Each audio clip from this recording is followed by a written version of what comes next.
remember our first time ever meeting? I don't remember. I literally don't. It probably was. I might have come to one of your events.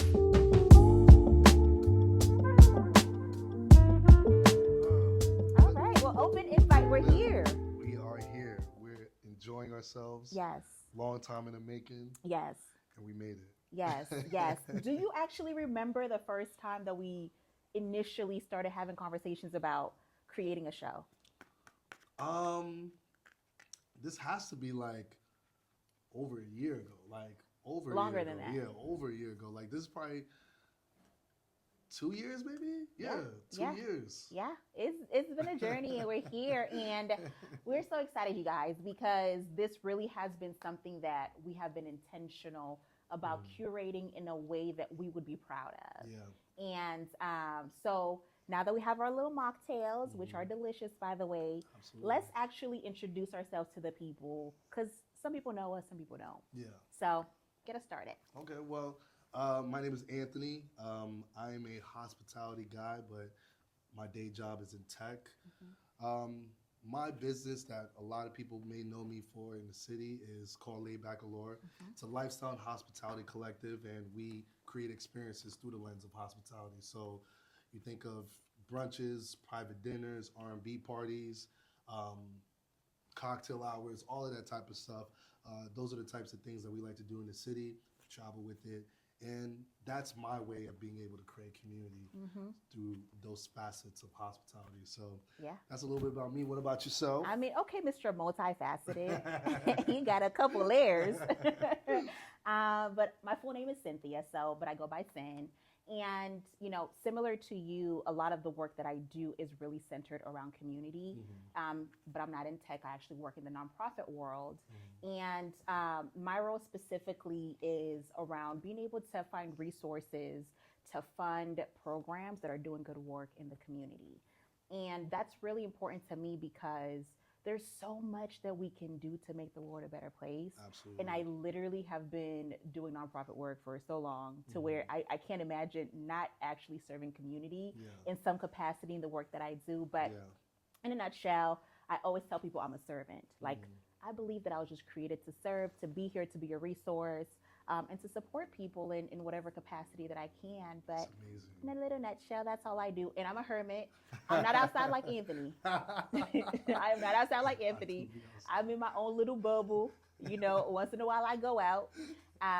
But really just around family and my community and my little tribe. Yeah, that's what it's all about at the end of the day, you know, being able to serve in different ways. So I'm just super happy that we're able to connect on this type of level, you know? Yes. And I feel like a lot of people will be able to take in a lot of the stuff that we're involved in and apply it to themselves as well. You know? Yeah. And one of the things you just mentioned, like, you know, we're able to serve in the way that we are. You know, one of the things I always tell people is that service looks different for everybody. Yeah. You know, sometimes it's where you are showing up and you're advocating for something and being super front facing in the community. Other times it might be a little more silent, where people don't really know what you're doing, but you're still doing good work. And so even for us, you know, the service that we do in different ways looks different between the two of us, but we really are about community. Yeah, absolutely. Now, as we start to dive in a little bit more, do you remember our first time ever meeting? I don't remember. I literally don't. It probably was, I might have come to one of your events. Yeah. It probably was one of those things. Yeah. But I don't remember. I was trying to think of that same thing too, because I feel like it was like an event. I feel like you came to an event and we talked, but it was very brief. And it was always something I've been trying to think about for a while. You know what? No, it wasn't an event.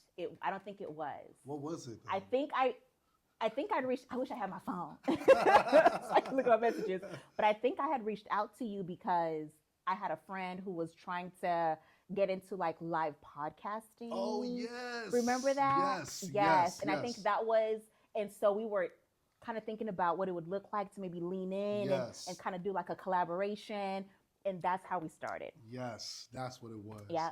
That's what it was. That's crazy. That was a while That was ago. actually that was probably 3 years ago. Yeah. But again, the concept around what we're doing is really around community and culture, entertainment. And you are, again, in hospitality. And I'm curious to even know, I know a little bit about this, but really, for the people, how did you get started as Mr. Hospitality? That's my new nickname for you. I like that. So for me, I think what it was that back when I was in Atlanta, I was going to Georgia State University. So back in college, me and my friends, we were kind of notorious for throwing parties.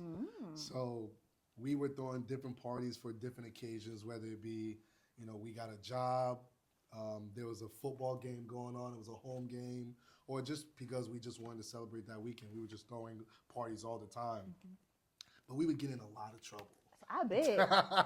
I bet. We would get in a lot of trouble throwing these type of parties. Neighbors would complain, all of that, But what really ended up what made it happen was that, I started kind of getting tired of, throwing the events or throwing these parties just to throw a party, because we weren't charging for any of these stuff. Oh, it was so these were free. Yeah, these were free. We were just inviting people over. We get the drinks, we get the hookah, we get all that good stuff, and we were just bringing people together. But I think it started to become more of a thing once I moved over here, where I had to start being a little bit more intentional behind it. And also, over here, there isn't really a such thing of house parties. You got to find a space, you got to find a venue. You do. So for me, that started getting into how can I be a little bit more intentional behind getting people together.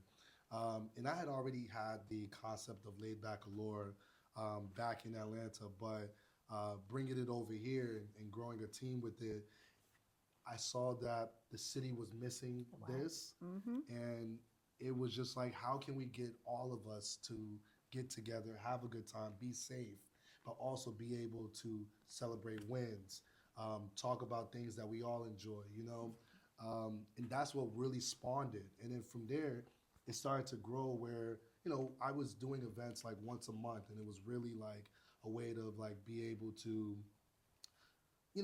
catch up with everybody, because, our lives are super busy. So this is the one space that once a month we can catch up with everybody, and we can share lives, have fun, have drinks, and get home, Yep, that's important. Yeah.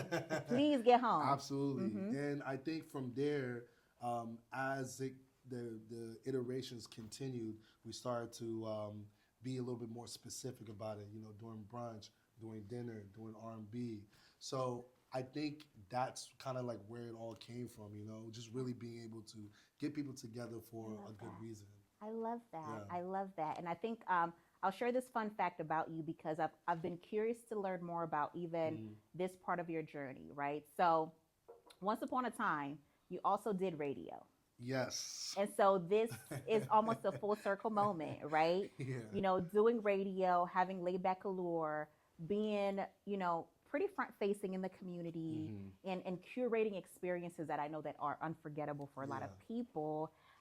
This is, kind of everything kind of works together. Crazy, right? It's one of those things too, where it's when I was doing radio, I had a couple of hours on the on air every day, but it was I had a certain time every day that I had to be on there.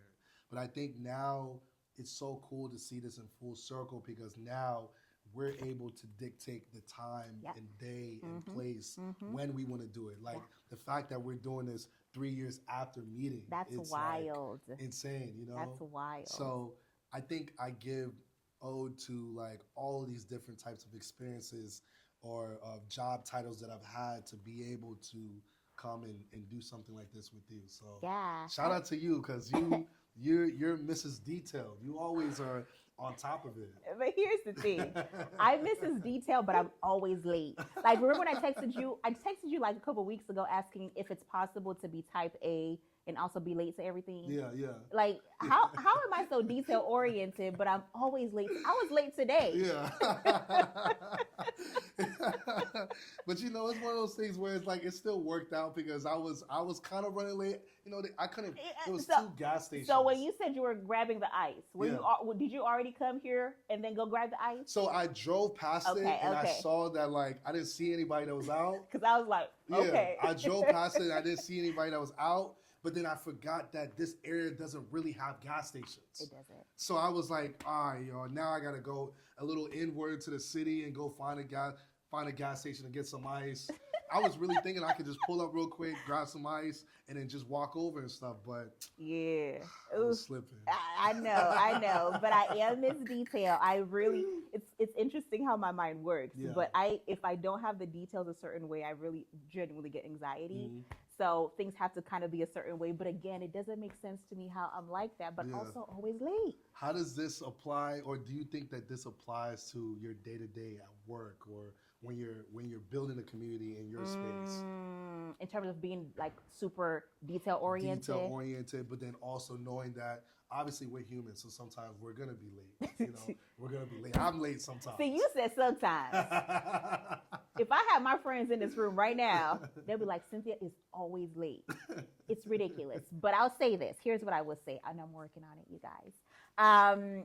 I'll say that it's really helpful because what I've found is, especially when we're serving people, being intentional about knowing the details, right? Yeah. It could be as simple as this person's name is Wendy. You know, it's like the little pieces that people don't think about that are actually really important.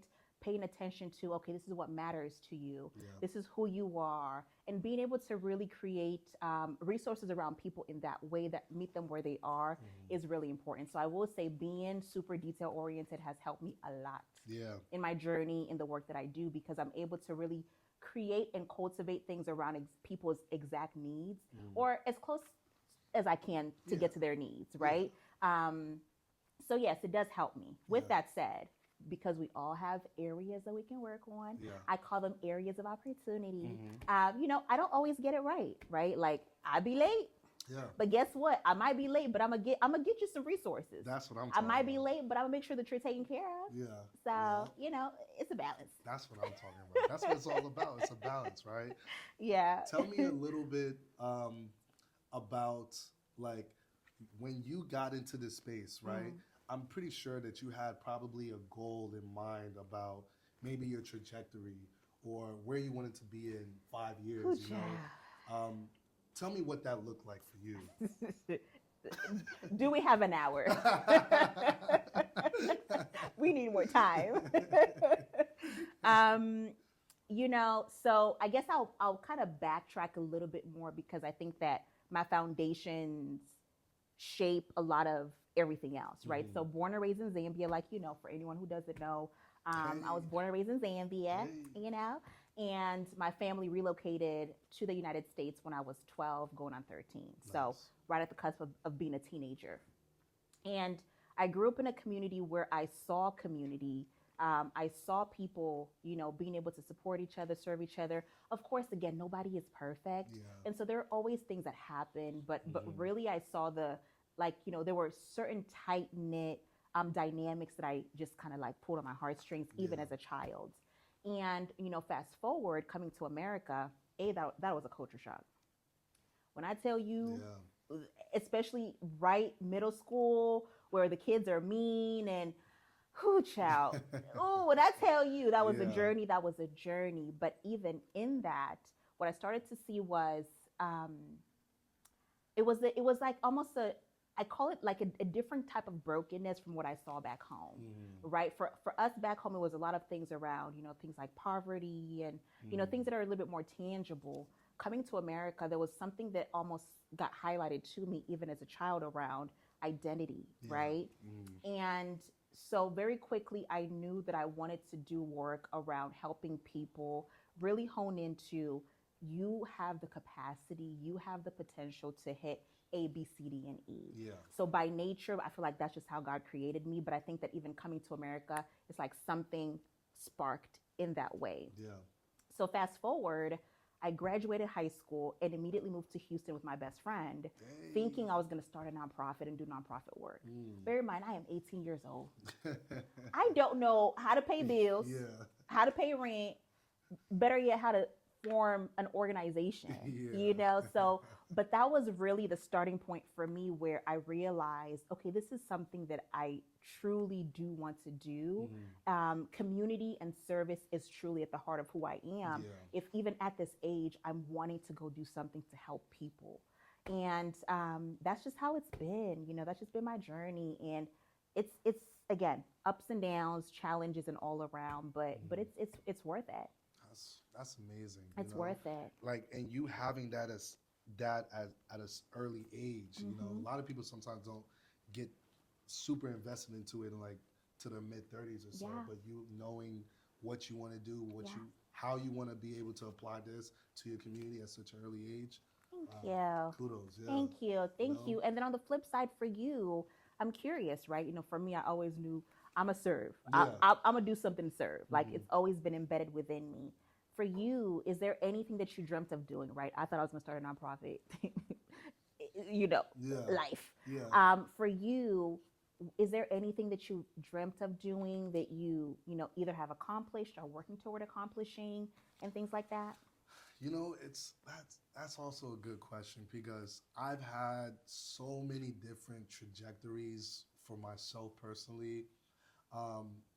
Being also African, Nigerian. Yeah. I grew up in a household where my parents are very strict as far as like obviously get an education, Yeah.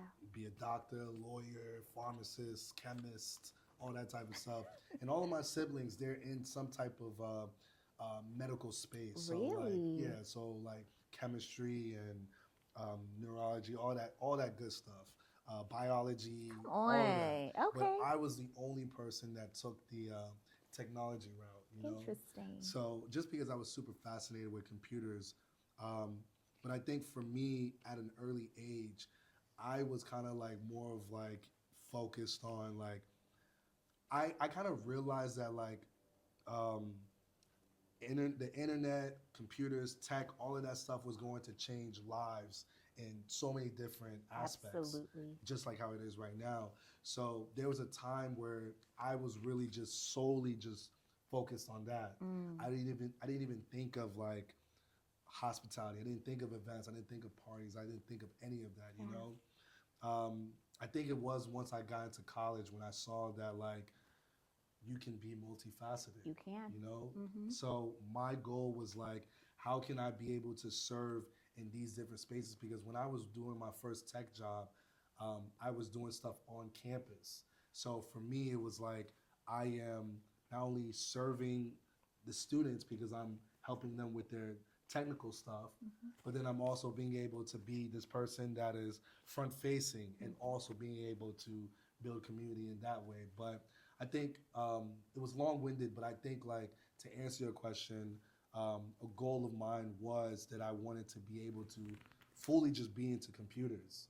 I really just wanted to be in that. I kind of saw it as like a way where it's like, if I only have to work on this thing right here, I'm good. I'm good. I don't have to go here to go to solve an issue or go over there. Nope, I'm I right can be here. right here. I can do this and I'm good. I'll figure it out. So I think that was that for me. But I think now, like, as I'm getting older, I'm just trying to find different ways where it's like how I can still serve and build community, Come on. but also know that like everybody that I've studied when it comes down to events and all that, you have to be able to scale, but also you can't do events forever. Yeah.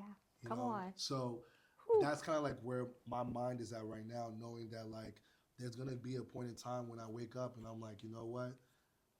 I don't want to do events anymore. How can I find a way to serve others? That's good. So I think that's kind of like where I'm at right now. I'm trying to figure out the way to start to pivot. I literally, right before you were done, I was thinking to myself, this should be called The Pivot in terms of the title of this episode. Because, and I agree with you, because in so many ways, even as we grow, in order to continue to grow, we have to continue to pivot. Because I can't think of one thing in my life that has ever worked out exactly the way that I wanted it to work out. Exactly. I literally can't think of one thing. Exactly. And pivoting is necessary. Yeah. And I like that you bring that up too, because like, as you mentioned earlier, when I had a podcast, it was crazy because I came here. Reason why I even started a podcast was because when I accepted an offer for a role at Microsoft, that's what made me come out to over here. Come on. But I got an offer for Microsoft and working at a local radio station at the same time. Okay. So obviously, tech money is the bag is a little bit you better get to your money. And obviously, family is going to be like, yo, you got to, take that back. Yeah. So that's what made me come over here. But I started a podcast because I couldn't get hired on radio over here. Really? That's the only reason. That is literally the only reason. I was literally like, man, if I come over here, can I still continue to do tech my 9 to 5, but then I can work on a local radio station? I'm sending my application to all of these local radio stations. Nobody wanna give me an interview. Nobody wants to even chat. I'm just getting all the declined letters. So I was like, you know what? Let me weigh out the pros and cons of being on air and also having a podcast. And the biggest pro was that I could do the podcast whenever I want. Whenever you want it. I can dress it up however I want. Absolutely. I won't have to worry about any censoring because I could say whatever I want. Absolutely. And it was just one of those things. I don't. You gonna say whatever you want? Well, I can't say whatever I want, but I can be a little bit more relaxed. I'm playing. Because I'm like, well, when it get monetized, you gotta, Yeah, exactly, yeah. But it offered a lot more pros than being on air, Monday through Friday or through the weekends and stuff like that. So I say all that to say, like, I had to pivot once I started doing the podcasting, and then simultaneously I was doing the events. But I started to see that I was a little bit more passionate about the events at the time. And I felt like I was building two things at once and I couldn't put my full focus in it. And I was like, you know what? This is something I just have to come back to. I got to just archive this idea for now. And that was that. And then you being able to find out that I was on podcasting years later. Come on. It works full circle. Yeah, full circle. I oftentimes say, even if life hits you with challenges, because life will hit you with challenges. It's going to happen. But one of the things that I've learned is that no matter what, things will come full circle in a way that makes sense in some way, shape, or form. Yeah. And so even for you being able to make the decision of, okay, right now this is where my focus needs to be. I'm going to put this in the archives for a bit. If I have to circle back, I will, but let me build this out. In hindsight, if you look at that, really that was the wise decision to make because you've already established an existing framework that you can now use to leverage for this new thing because you've done the work. And so that's just what life is. It works out. It works out. It might be challenging, but it works out. What do you think now about you and, the biggest thing that I've always thought about for me personally was just knowing that, like, tough times are always going to occur. Yeah. And I can only imagine all the hardship that you may go through in your space. How are you able to pivot in that? Oof, child. Because your space is not easy. It's not easy. Yeah. And I share with the folks a bit about what I do in terms of the nonprofit piece of, my life. But even with that, I also own a business. Yeah. This thing that we're creating is going to be, platformed on IMG Network, right? And even launching that in itself was a challenge in so many ways. When we started making the mocktails, I had shared about how, I was in a season of deep consecration and I had to withdraw to really get clarity from God about what my next steps were supposed to be. And part of that was getting guidance around the business, because I'm a proponent of definitely being a resource and serving folks who are in spaces where they don't have the capacity. They're either underrepresented, their voices are not heard, etc. And to that, I'm also a proponent for empowering those people and having the resources to do so. And part of that is us being able to create spaces where we're able to generate resources, generate income, generate revenue, generate whatever it might be, so that way we're not pouring out of empty cups. And so launching IMG initially was just from a space of, what does that look like for me to also create something that I'm able to, make some money from another, revenue stream. And when I tell you, I got to sit up for that one. When I tell you, you're a business owner, so you know. Yeah. Oh my gosh, it's a lot. It's a lot, right? But without going into those details, the lessons in all of that has been that, again, it works out, right? And so with the challenges that have come with running a business, still navigating my day-to-day, still being able to maintain relationships, still able to maintain, my own personal, like I said, I'm a little hermit. I like my little bubble. I like my peace, my serenity, my quiet.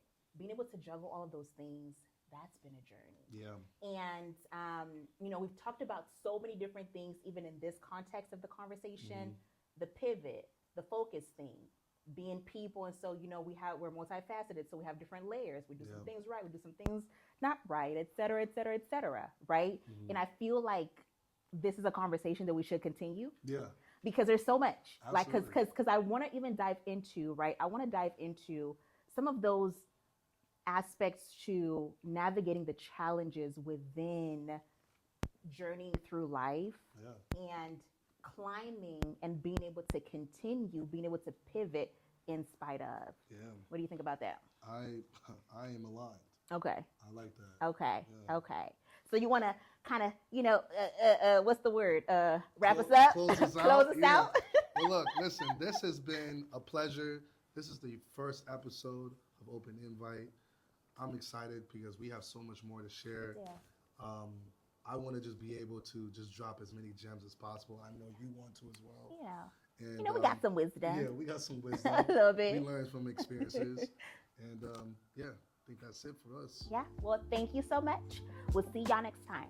Peace. All right.